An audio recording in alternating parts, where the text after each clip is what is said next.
Good evening, Lagos. Good evening, Nigeria. Good evening, West Africa. It is a pleasure to be back on the Find Your Voice Own Your Space podcast. My name is Jade Sola Adewodun, your delectable host. And it's been super duper amazing having to conclude the last episode of season 3.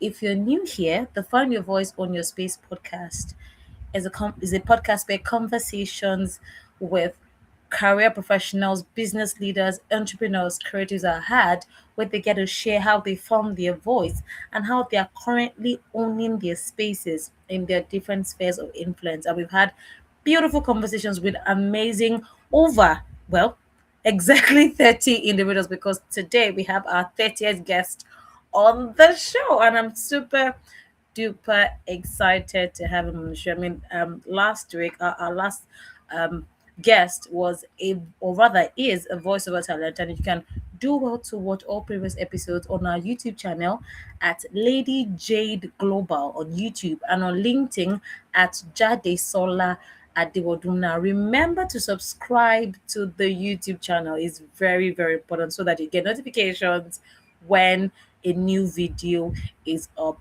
And of course, deep apologies that we couldn't go live a few some weeks ago, but don't worry, moving forward, we're here to stay, except when we have to go on a little break. But once again, you're welcome to the 30th episode of Find Your Voice and Own Your Space podcast. Now, my guest for today, oh my goodness, he's a brother.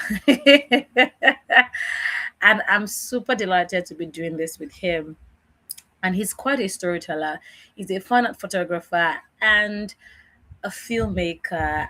And I have seen him grow. I've seen him thrive. And I'm super duper delighted to bring him on board for him to share his story because he's very inspirational. He does amazing work. Ladies and gentlemen, put your hands together wherever you are. But I mean, again, let me take a break on that. Just before I bring up our guest, if you're joining us on LinkedIn, can you say hello? Tell us your name and where you are connecting with us from. If you're on YouTube as well, let us know where exactly on this planet Earth that you are connecting with us from. Okay, so I'm going to check the comments sooner or later, but do well once again to subscribe to our YouTube channel at Lady Jade Global and on LinkedIn. Remember to follow us, comment, like, share. On LinkedIn at Jadi Soladewodun. So yeah, back to my guest for tonight, ladies and gentlemen. Give it up for the one, the only Ayodele, Ayodeji, Divas. No, all right, yay! Hi, hi. Hi, good It's evening. it's so good to have you on the show. Like I am Yeah, super excited. For me, I'm really elated to have you on the show. I mean, I have seen your journey. I see how far you've come.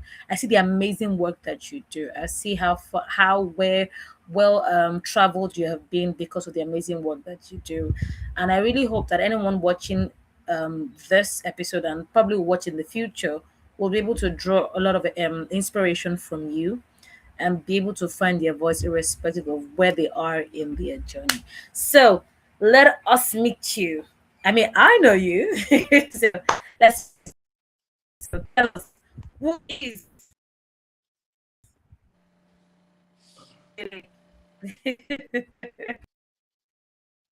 uh, hi guys. My name is Ayodeji Ayodele, also known as Diverse, DYVAS from the word diversity. Um, I am a fine arts photographer and also a filmmaker. Most times I just call myself a multidisciplinary artist. Um, I, I work in media and Mm. arts.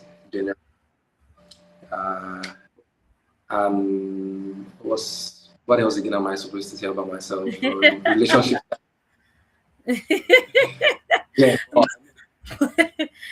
yeah. So that's basically what. By the way, when you were sharing about this conversation, you are put on your WhatsApp status that if they want to know the celebrity that you are dating, make and I'm like, really? Anyway, Oh, really, really. before this conversation, I'll spill that tea. Okay, I love it. Let me some healthy gist. All right, so fun at photography. Why fun at photography? What really made you to go into it? I mean, a lot of times growing up, right? Our parents that wanted us to be doctors, lawyers, engineers, accountants.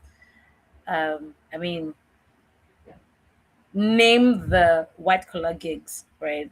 If you told your parents you wanted to be a photographer in the era when we're growing up, we know about that photo somewhere around the corner. But then you actually defied the odds.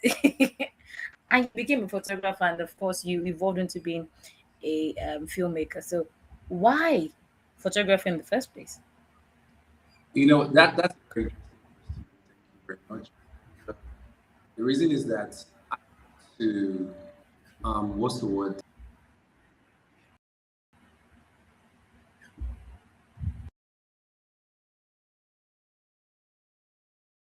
So I think your volume is going on and off. We can't hear you right now. The volume is off. I currently cannot hear you. I can't even see the vibrations from backstage. I'm guessing the network. Can you say something?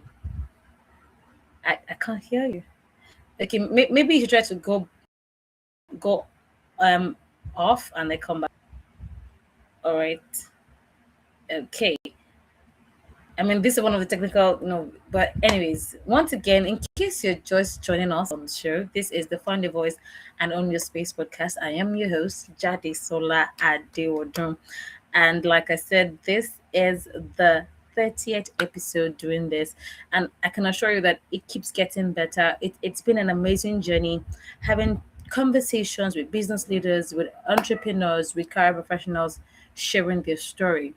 Now, last week, like I mentioned earlier, we had a voiceover talent in the person of, David, and his brand name is Daza Voiceovers, and he shared a lot of insightful conversations on how he's been himself, understanding that he's not the kind of talent that will go all English spray. And was really insightful. I mean, that actually aligns with the philosophy that says to thyself be true. He understands that he's not one who is. I mean, when it comes to having conversations, he would have a decent conversation in English language, but when it comes to his craft as a voiceover talent, he'll rather go the pidgin mother tongue way, and sometimes, and it doesn't mean that he doesn't, create um content in English language, but he's more suited. And to that, I feel like it's very important that even as people, we need to be very comfortable in our own skin. That we have Ayodeji back in the studio with us. So can Is you it see? better now? Is way better. Is way better now. So over to you. Awesome. Yes. So I said that's a very interesting question. Thank you very much for asking. Um, and the reason why that is very interesting is because I'm an Ekiti man. My dad is from Ekiti, and I heard that they are very big on education. Like they just want you to go to school, you know, and all of that. And my dad is actually a photographer. Also, he's a still photographer. Uh, can you hear me? I can hear you. Please go on. Yes. Yeah. Okay, good. So Unclear. okay, good. So, in as much as that was his practice, he never wanted me to do it. He just wanted me to go to school. I remember there are a lot of times when my mom would be like, "Oh, take this boy to the studio, like let him even, help you out with some stuff." But he's going to refuse, like, "No, just go to school. That's it." You know, that was what it was, and I was just, focused on going to school and all of that. And I didn't even take fine art photography serious until like 3 years ago. That was when I started to, take it professionally. Even though before then I had always, done stuff with my phone, just randomly. Even though I started with what's it called, filmmaking at that point, I started evolving. So fine art photography professionally is that point where I started to pivot, or I started to go deeper into my storytelling, what's it called, storytelling abilities. So fine art photography was at a point where I felt like, okay, I want to challenge myself instead of telling stories in motion format, which is basically making movies or whatever. Let me try and tell the stories in a still format. So that was when I actually started doing fine art photography professionally. So that's how, you know, that aspect of the whole thing actually started. Shout out to your daddy, by the way, because what? I mean, a big shout because I mean, a lot of fathers at the time, they were very particular and passion that their children were going to, take on later on in their lives. And it's always very it's always a relief for me, especially when I see fathers who, even though they're like, and I believe that the reason why he was really big on you going to school, because he wasn't sure of what the future of photography would be. And I cannot begin to imagine his. Can you hear me though? I want Very to be well, very sure. well. Very well, I can hear Okay, you. so I can't begin to imagine him hearing that, this aspect like photography and filmmaking is taking you outside of Nigeria conveniently. You're going and coming back. You're going for this Let me let festival me let me today, let me that let me let festival me tell you tomorrow. one of the most interesting thing that's happened to me was when I was working in Silverbird TV back then. That was early in my career. Oh, wow. And one thing about it is that then they would write everybody's name at the end of the credits on every show you walk in on TV. Yeah, yeah. Yeah, so my dad calls me Production. every other week. There's this particular show he watches on TV, and he calls me every other week and is like, oh, that he's watching the show with his friends and is actually telling his friends that, oh, that's my son's name. And I had mixed feelings at that point because I'm like, you didn't really want me to do this. You didn't want me to do this, Okay. so that kind of thing. So it was a very, very, interesting moment for me to see my dad call me to say, oh, he's proud of me, he sees my name on stuff like that. I was like, but you didn't want me to do this anyway. But anyway, we move, yeah.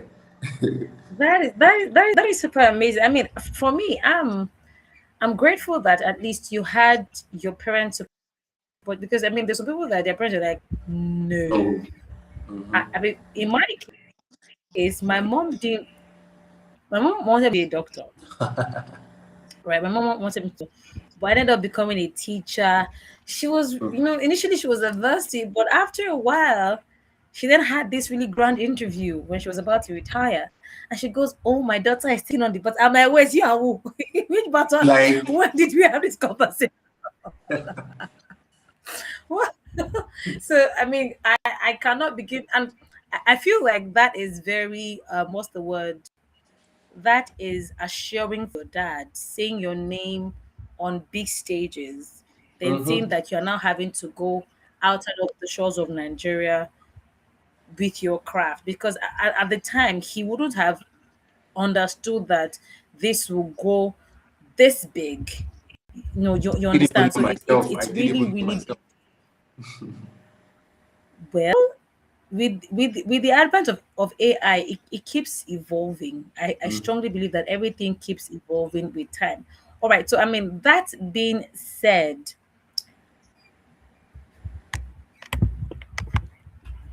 you said you were in media.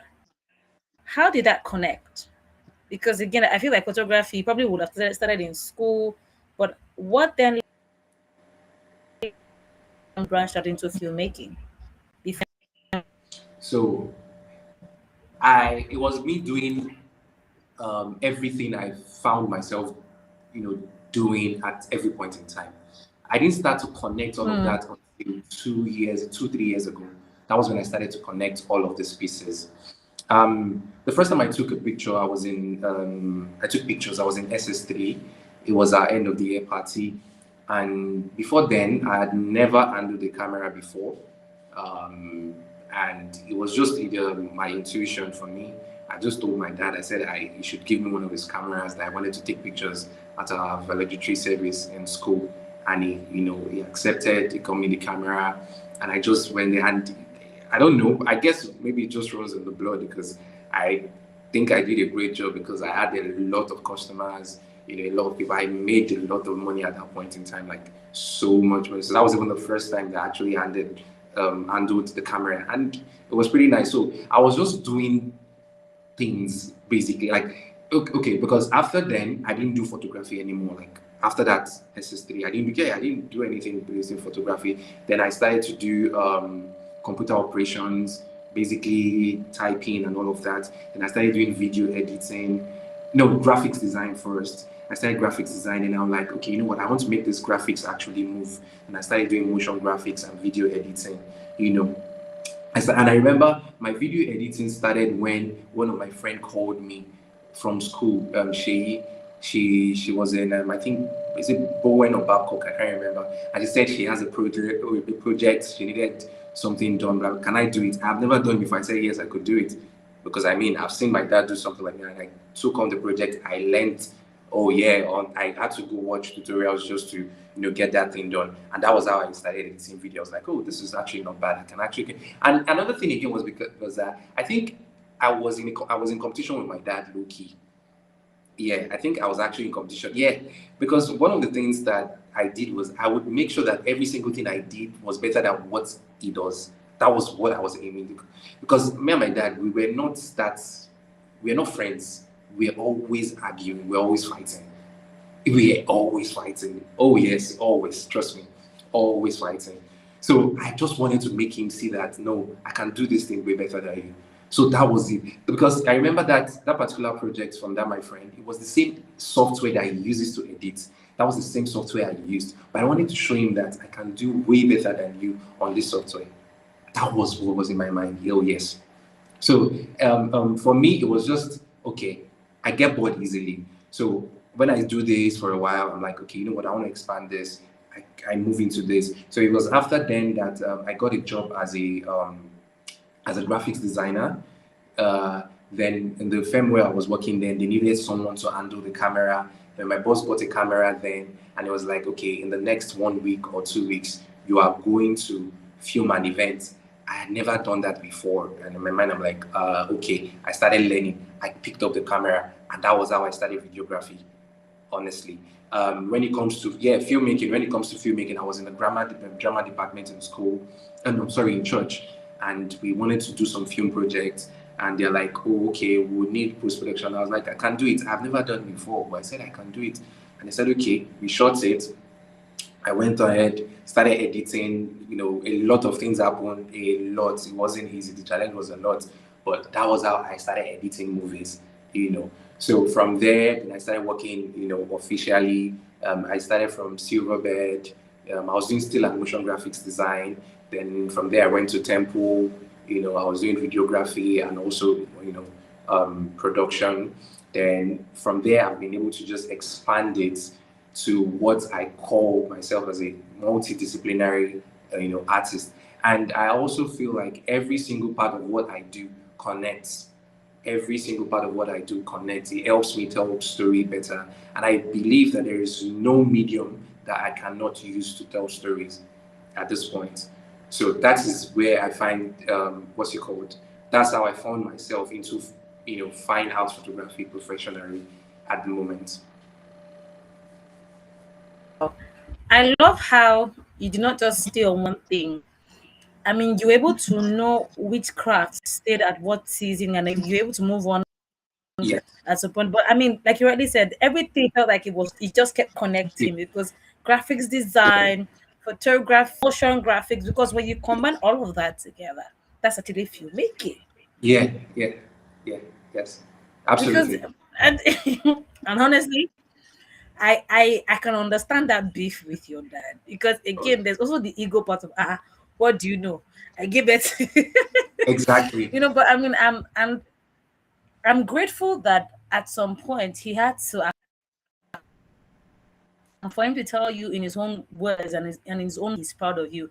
I'm sure that must have done something for you, Oh, something yeah. here and here, because Oh, of It's a course. Of course. I mean, being able to put aside our ego, our differences, Ego. but still Oh, yeah. being able to say, you know what, Daddy, thank you, sir. I mean, it's especially for a typical African father. Father. Big ups to Oh, Daddy. oh All yeah. right. So now, during the pandemic, you were really hands on. You were very hands on during the pandemic. You were creating a lot of skits, Yeah, yeah, yeah, short films. yeah. Was it and I've noticed that these films were either they were culturally connected, they were all telling a story about the things that were happening around people, and I felt like he had a way of letting a larger audience know that despite whatever happens with us, we can still make the most, out of our story. So what was the inspiration behind that? Why did you decide to make these short stories? Why did you decide to say, you know what, I'm going to do this? And then how did you get people to work with you?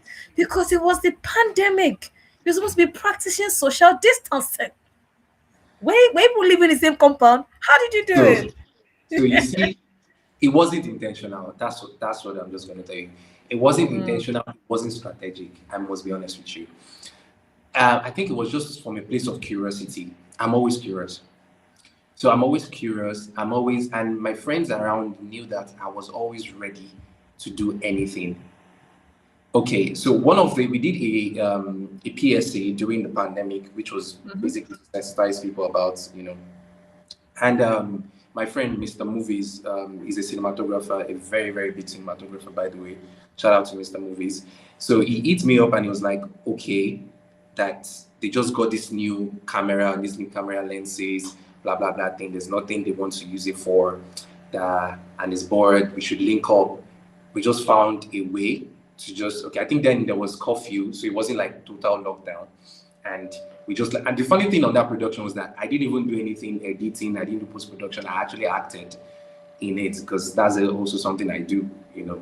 Sometimes I actually do. Try to on my skill in that area. So it was always from a point of okay, you need something, you don't have something like you have a story, for example, and something is missing. I'm always ready to fill in whatever that is. So because my friends knew that that's the kind of person I am, all of those opportunities came to me.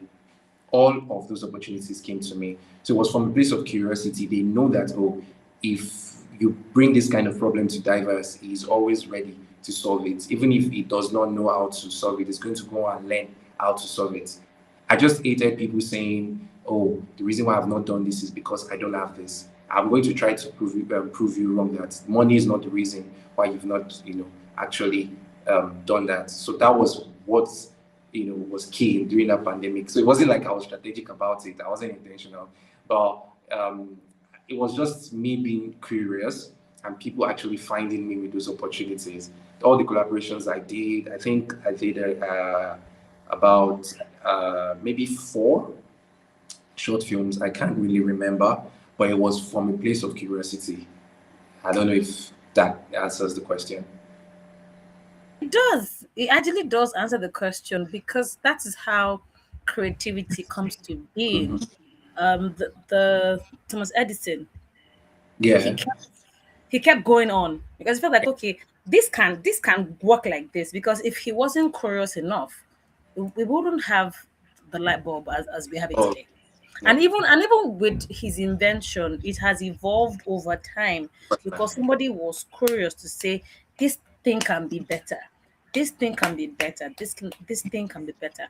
Now, who are the people that you've had to work with? Because one thing I understand about the film industry is that if you need to grow, you have to not well, you have to be able to work with certain people who are on the same trajectory, or if not ahead of you,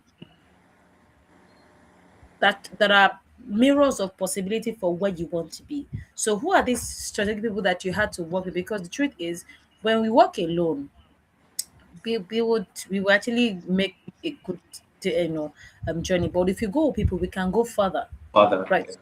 Who are these people that you said, because coming from what you just said, you have to collaborate with people to say, you know Yeah. what, I mean, I don't even know this skill of filmmaking yet, but I can be an actor. I can put in this skill to use at this phase. And I love how you're able to take initiative to get busy till the next phase, to Oh get yeah. busy till the next phase. So what's would that way strategic in your craft as a filmmaker? Okay, so thank you very much for that question. Very early, I discovered that I had to be very intentional about that. I wasn't going to look for people that were. I did actually, when I remember when I wanted to start learning editing professionally, I reached out to two people actually that that were really above me, but nothing came of it. They were either stalling me or every single time I go to meet them, they were just concerned about showing what they could do to me, what they could do to not what they could do for me. Do you understand that kind of thing? You know, so it just felt like a circle that wasn't going to end. I was like, you know what? Of course, I took a look at it. I said, see, I want to be better than you guys. That's all I said, and I just went back and started doing my own homework myself. Then I started collaborating and started looking for people that were as hungry as I was. A very good example is I did a 24 hours or 48 hours filmmaking challenge, maybe 2018. And I said, okay, you know what? I just need my friends that are as hungry as I am. There was Sheyi, there was Damilola, there was Alex, there was Oti. Now, these are people that they've probably never done film before, or they've always just wanted to do film. I'm like, you can, this Shay is like, oh, I would like to act. That's fine. You would like to do this. That's it. Because of that hunger, we were able to make a film in less than 48 hours. And I mean, writing the script, filming it, and also editing. And it was crazy because we were also confined to a particular location. So it was in Yabatek. So everything you had to do had to be within Yabatek. I was really proud because over 50 groups registered, and I think maybe about 20 finished, and we were amongst 20 people. We were a bunch of novice, like that was probably maybe our first or second attempt to making movies. So with time, I've always looked for people that also have that has that kind of hunger. There's this guy I'm really really proud of now. He's a casting director and also an actor. His name is Evans Obule. Evans was someone that was very hungry then. It would come to me and it's like, okay, I have. And the funny thing is that he's also not the owner of the film. He's probably his friend that writes the script, and he's just going to tell them that don't worry, we are going to get it done. And he's going to call me diverse. I'm like, okay, you know what? I'll probably maybe direct, edit, color grade. As I would even spend my own money on those productions. Do you understand? So that has been one thing that I've done almost all my life. But the people that I actually looked, forward to, one person I would say that I've always looked forward to is Kemi Adetiba. Looked up to is Kemi Adetiba. I have not had the opportunity to work with her, and I know one day I would have the opportunity to work with her. The first time I listened to her talk, she spoke about her process. She spoke about, I drive and everything. I'm like, nah, this is actually the person that I want to be like, that kind of thing. I'm not very easy to pick mentors. I don't really do a lot of that, but when I do, I do my assignment so well that I know that yes, this is the person that I want to be like. So I can't really. There are a lot of people, and the people I'm going to mention as people that have actually helped my career are going to be my friends. Like I mentioned Mr. Movies the other time. I mentioned Sheyi, there's Evans, there's Amarachi. There are people that have given me, that have trusted me even when I didn't know what I was doing. Let me just put it that way. When I didn't know what I was doing, when I was just going on vibes, going on okay feelings, that they still trusted me that, oh, okay, divers, come direct, divers, come edit, divers, come, do this. Those are the people that I would actually say, have impacted my journey. So thank you. Right. I mean, that is it's just really beautiful to see how you know you were able to channel your hunger Okay. into the work that you do now. Now, I see that you've had over 15 exhibitions in London. Now, let's talk about that. So, how did you now move from being this boy who is, collaborating and just trying to make things work, trying to work, run with your hunger to create films, feed this passion that you have, to then going outside of Nigeria to exhibit, to go to film festivals and all of that. When did that transition happen? So, if you're talking about my fine art photography exhibition, is it the fine art photography exhibition or the movie exhibition for short films? Both. Oh, Both. okay. So, for the fine art photography, it started in 20, I think that's 2023, when I traveled, when I went to France. I think that was when I saw how people really appreciated art. you know I've always done it just for fun. I'll just take pictures randomly, landscape pictures, and just post randomly on my WhatsApp, or not even post. But when I did go to France, that was when I saw how people appreciated this, and I was like, okay, this is something I would like to explore. So I got back to Nigeria and I started to do research. Okay, what is fine art photography? Who are the people in this space? How do I even go about it? And I just started it. And I remember a friend told me then, Favor just mentioned to me, because she's in the UK, and she was like, dude, like, you can actually exhibit this stuff. I was like, eh. Because so the thing is, I'm always struggling with imposter syndrome from now, every now and then. So when I do things, I don't always see them as a big deal. She was like, dude, like, this is awesome. Like, you need to put it. I was like, okay, let me just put it. Let me just try. And that was when I started my fine art photography, exhibition. For film exhibition, that has always been more of experiments. So I'm always trying to experiment things. So I make movies on social impact, and I feel like they are it's always very easy for me to make experimental short films and submit them to festivals. And besides, because it's not commercial, so I can really, will I say, flex my muscle how I really want to. Um, there's this short film that I produced and directed in, maybe, I think, 2024. It's about female genital mutilation, you know, and it couldn't really go commercial. Even on YouTube, I had to do another cut because there were some things I could not post on YouTube. But in festivals, it was like really accepted, and I was really concerned because it was a story that, when the writer did write it, I was very, very attached to it. And one thing is that I didn't even realize the kind of things I like, the kind of stories I like to tell, until last year, when I sent my portfolio to someone and the person looked at it and the person was like, why is it that you tell stories like this? And when the person makes stories like this, it's always like, maybe someone dies. It's always having this deep meaning to things. I didn't even realize that until last year. But it was just a thing that people just found it easier for them to come to me to help tell those kind of stories. And that has given me a lot of, because, and then again, my the level the people I'm trying to look at, apart from the Nigerian market, I'm actively looking at the foreign market, because these are like what I say, our fathers when it comes to this. So it's always very good for me to have my work appreciated on that scale.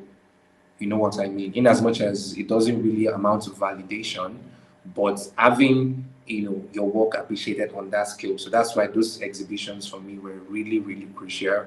Most of them that are like outside the country, they were really, really crucial. And it made me. And when I get email feedbacks from this, when they select my fine arts photography, for example, I'm always very excited, because they don't just select it at all. And it always stands out in most of those exhibitions. That's the funny thing.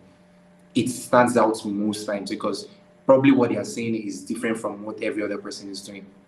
I got an email last week asking to feature one of my fine arts in the magazine, and the writer was asking me, like, tell me more about this. The person is she's a Chinese woman in the UK, and she was curious. She was like, tell me more about this.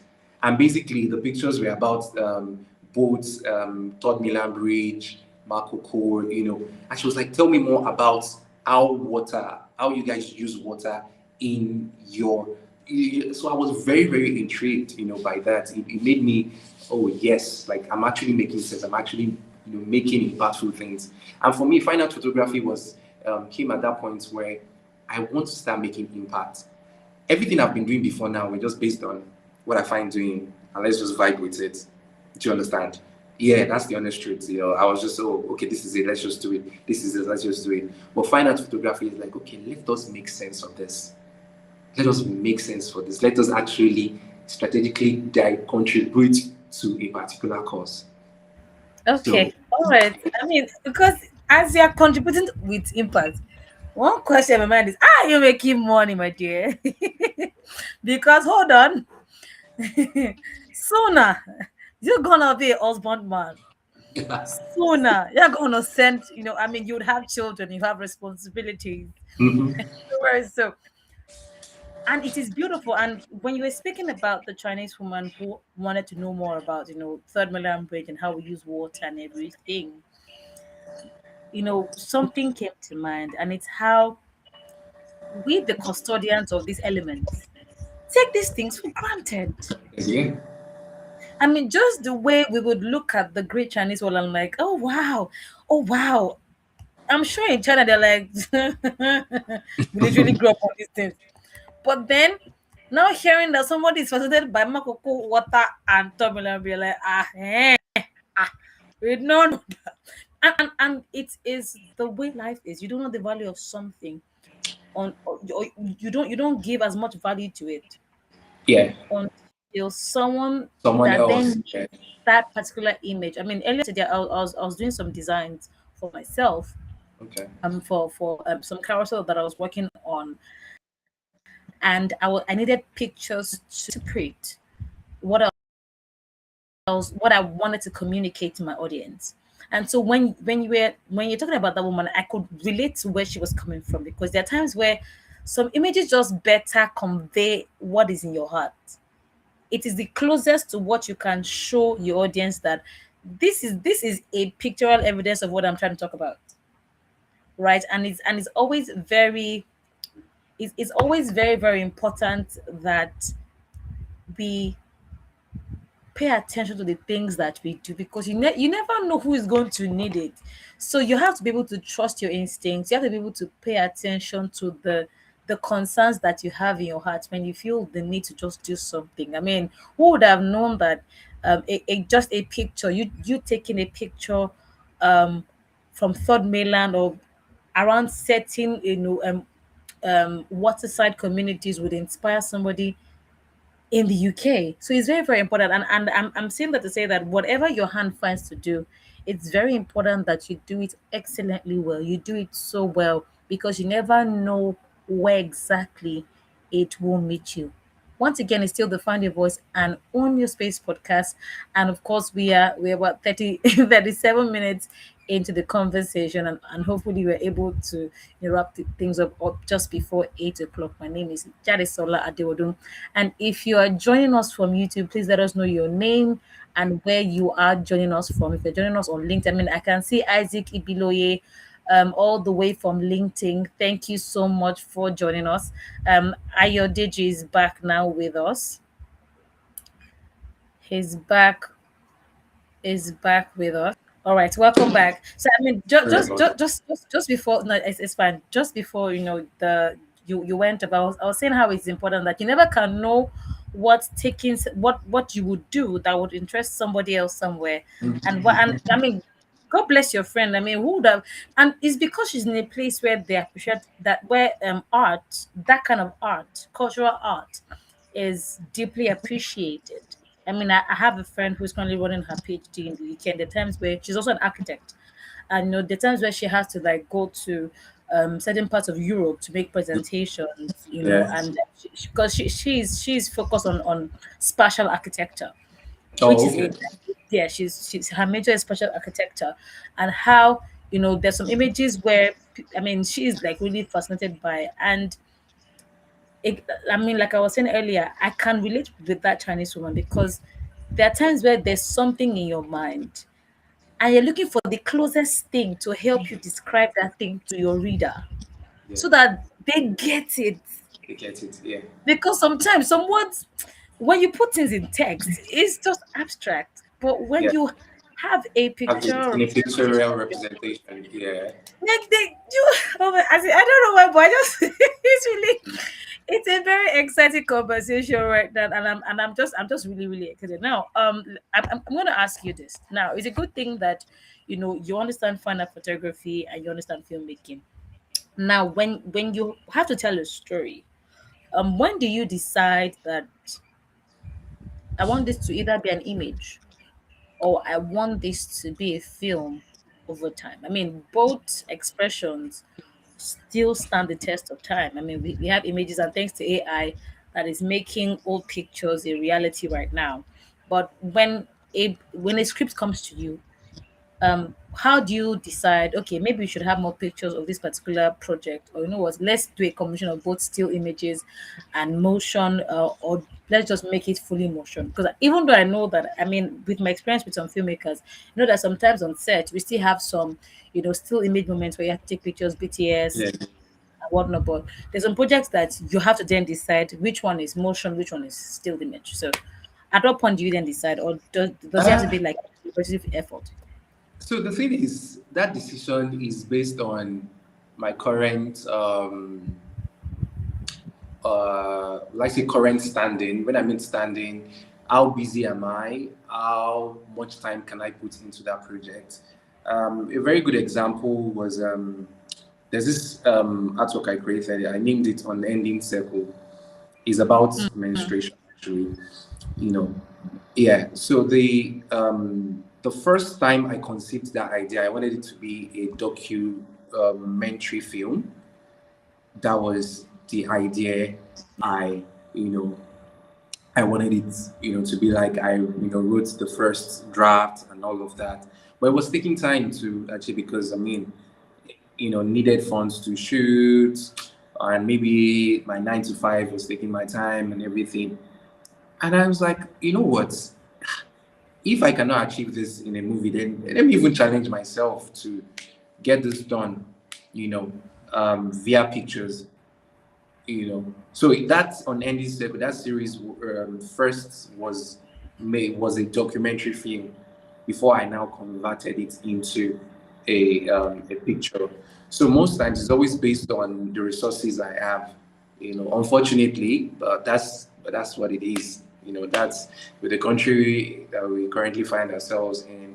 And you did ask a question before this. I didn't get to answer about the money making parts. you know. So what I did right from a very long time was I learned a skill that first and foremost wasn't difficult for me to. It didn't take me time to perfect, and it could give me income from time to time. And that skill was graphics design. I mean, coming graphic design and motion design. So what that helped me do was it helped me focus on whatever future plans I had while I was still keeping body and soul together. Because that's what I advise most people these days. Like if you it's good for you to pursue your passion and all of that, but it's always good when you do have at least money to keep body and soul together, because then you won't be desperate, you won't take any kind of deal, you won't, do things you're not supposed to do. So if I'm being honest right now, financially I've not really gotten the kind of this thing I would from my artworks, but of course I know I have to build some sort of reputation. I have to build some sort of social proof before that can. And the reason why I'm not desperate in that angle is because, of course, I have other things I do that brings in body and soul together. And the future plan is that basically to be able to expand all of this in such a way that the income can be in different streams. Mm. It can be in different streams, and all of the things I've done now, I would now be very easy for me in 2 3 years to actually get income from. When I started learning how to color grade, I'm a professional colorist actually. When I did start out to, it was a very serious headache because the process was, the software I was using then, people had not even started using it a lot then. But I was able to learn for a long time. I think I spent 4 years actually learning that process, self-taught. But the reason why I was able to do that was because I was not dependent on that to be my source of income. Do you understand? So I was not dependent on that. And there were other people that were learning also, but they were in a hurry because they just wanted to start making money from color grading in 6 months. So they were desperate. So what that did was that now the quality of what they do and quality of what I do is different, because while they were focusing on color grading, I was focusing on color science instead. Do you understand? They just wanted to focus on the outputs, but I was focusing on the creation of the science. Like I was trying to understand the science behind it. So that is what that helps you. It helps you grounded. It helps you stay grounded in whatever you want to learn how to do. So it's always nice to have something that keep body and soul together, because even that thing keeps growing. What I was earning from my first job for graphics design is not the same thing I would earn now if I'm going to be a graphics designer. Trust me, it's not. I would say I earn times five of what I was earning many years ago from just one particular design currently. Do you understand what I'm saying? So while you are also trying to grow your passion, the things that gives you joy, that can bring in that huge amount of money, the little things you are also trying to do to give you, that is also going to grow. That's the interesting part. Do you understand? So the graphics design that I learned there, that was giving me little income. I think my first salary back then was actually 7,000 naira. Do you understand? Right now, I don't even collect 7,000 naira for a particular design. I collect probably like times maybe 10 of that for one design. So that has also, and that is something that I find very easy to do. I don't even stress about it. In 2 hours, I can get a design done, and that's it. So I'm able to now spend my free time to now conceptualize things, that because those are the things that will now, quote and unquote, build impact and legacy. You know what I mean? Yeah. So Wow. So speaking of legacy, if there's someone that is just starting out and they want to go into filmmaking for impact, just like you, they want to be able to tell stories through their lens, just to impact society, tell better stories for social impact. What is that? I mean, I know that you said a lot of things, which I mean, anybody, even if you're not in the line of filmmaking and photography, you'll be able to pick some useful thoughts from the things that you said. What is that one thing, speaking about legacy, what is that one thing that you tell that person to do differently? And so then, yeah. hold on, I want to ask two questions because of our time, All right? right. And then the final question is, what would be the next big thing for you? Okay. Okay. I like So that. over to you. Okay. So two words for anybody starting out or finding it difficult to paddle the space. I would say learn the craft deeply. Learn the craft deeply and do not rush visibility. Learn the craft deeply, do not rush visibility. Because when you do learn the craft deeply, it might take time for you to actually, come out, compared to someone that just shabbily learns the craft. But at that point, you guys will not be on the same level, because your understanding of that same craft will be deeper than someone that just did it on the surface level. And don't rush visibility. Don't be too in a hurry to show yourself, to show everybody that I'm this, I'm that. Don't rush that visibility. Start gradually, grow from, you know, step by step.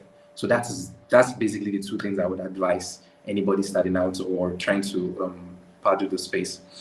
Then the next question, which is next big thing for me, um, uh, I would say first and foremost, I'm working on my first solo exhibition.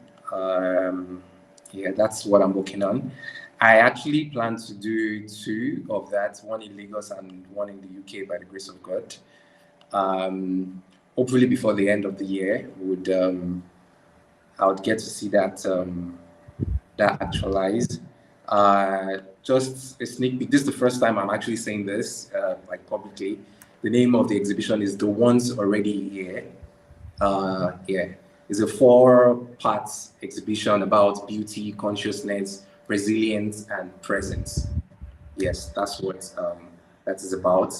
And also, in terms of filmmaking, I want to do a lot of short films, a lot of short, impactful short films, like short, impactful short films. So yeah, those are basically, I would say those are the two things. Then also, before I forget, this is also very important because I've also expanded my what's it called? My let's say my portfolio to media strategy. So I call it brand engineering. So basically, all these things, I found a way to key it into the corporate space because I had this feeling that I needed to also serve the corporate space. So brand engineering is one thing that people should be looking forward to from me, which is basically brand strategy for corporate organizations. Yes, so that's it. Alrighty, thank you so much. I mean, I feel so proud. It's like a proud sister moment because I'm like, oh my god, he's doing amazing things. My tissue's far away, but I can manage with my hand. Oh my god! But well done. I'm super proud of you. I'm Yeah, glad, and I see the growth that you're making. I see how intentional thank you you, you are. I mean, thank this has been a very rich conversation, and I mean, this would be on YouTube and on LinkedIn, so um, you can get to watch it again. You can get your friends to go back to watch it again. But thank you for sharing from your heart. Thank you for helping us realize that whatever is in your heart is important. Your you. dreams Oh are yeah, very that's very the key valid thing. Yeah, because this is, I mean, I'm just asking myself, how would somebody in the UK would be so interested in a picture of Third Milan Bridge Makoko community? Why? But then and again, beauty is indeed in the eyes of the beholder. It is the the person builder. that needs it, that Yeah. needs that what's it called? That imagery or that gift that you have that would deeply appreciate it. And I mean, I don't know if you've considered, putting your images on all of this, some of this like stock images Yeah. platforms where you can actually sell and whatnot. I feel like that can also, be like an income space, but we can take that backstage. There's no after conversation in the All place right. of All right. talk. No. All right. So once again, thank you so much, Thank you for having me. Ayodeji Divers. I'm grateful that you did this today. Hopefully, Thank you. definitely in the future, we'll get it to bring you back on the podcast, and at least by then would have evolved, you know, Oh yeah. to like a proper studio. You Yeah. know what I Yeah. mean? By the grace of God, looking forward to that. Amen. Amen. And of course, our viewers on LinkedIn, thank you for joining us. A very big shout out to Isaac Ibiloye. I mean, he's literally been having fun and engaging us on LinkedIn. Like, yes, this is interesting, makes sense, you Oh. can relate. As in, Oh, he's okay. literally flooded the entire comment section. Thank you once again, Isaac Ibiloye. We really, I mean, hopefully we get to bring you to also come and share your story on the Find a Voice and on your Space podcast. So thank you so much, Ayol. Let me release you to go. Enjoy Thank you so the rest much. of It the has evening. Thank you been so much. great and Yeah. fun. Bye. All right. Okay. Ladies and gentlemen, we have come to the end of the 30th episode of Find Your Voice on Your Space podcast. And the next episode will be um, episode 1 of season 4. And trust me, we are in for a phenomenal time with our same guest. Make sure that you join us next week, Thursday, from 7 p.m. Next week's conversation promises to be an amazing time. I'm still the host, Jade Sola at Till I come your way again, have a lovely, phenomenal evening. Bye for now.